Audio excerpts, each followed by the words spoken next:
And that's where people are going to protect themselves against fiat money. You can't print Bitcoin. You can print fiat money.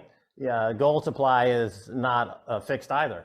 So it's the go-to commodity. That's why Paul Tudor Jones calls it the fastest horse in the race. Paul Tudor Jones is one of the first people to come out and say, maybe 2.5 years ago, that inflation was going to be a problem. And this is when policymakers were saying that they were warning against deflation.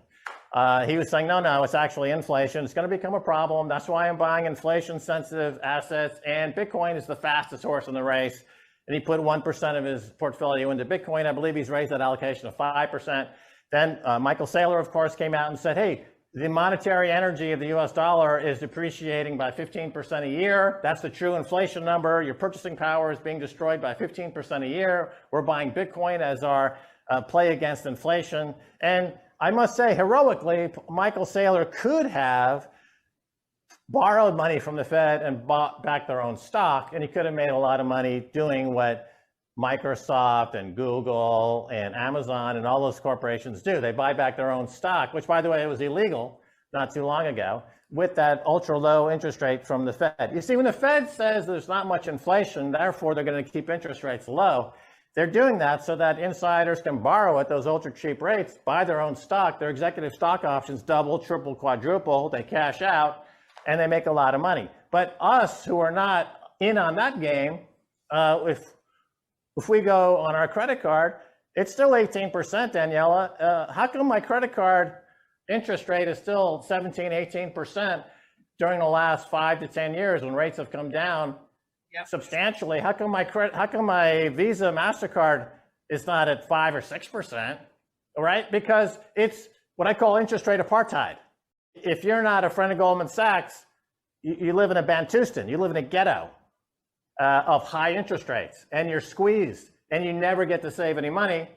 But if you're a friend of Goldman Sachs, you get to borrow at 0%, invest in assets, and you collectively are buying the same assets.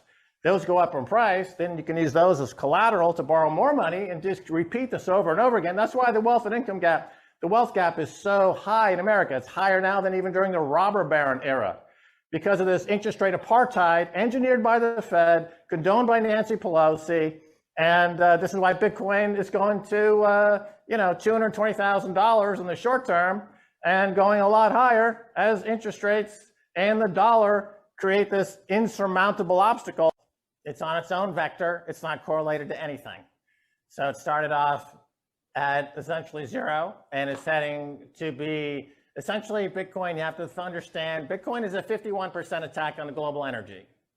So 51% of all global energy will be dedicated to Bitcoin, and this will starve to death all fiat money, shitcoins, and gold.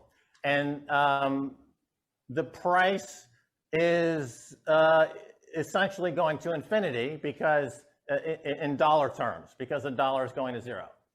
So it's on its own vector. It's not correlated to anything. Occasionally, in any 6-month period, you could look at a chart and say, oh, why is this correlated or not correlated? But over 10 years, 11 years, it's not correlated to anything.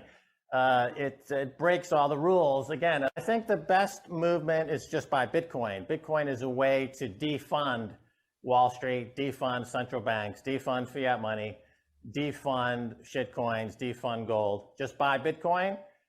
Remember during our lifetime, Daniela, we had something called the Greenspan put, which started in the 1980s, and every time the markets came down, the Fed would come in to bail everybody out. That was called the Greenspan put, became the Bernanke put, the Janet Yellen put, now we have the J. Powell put.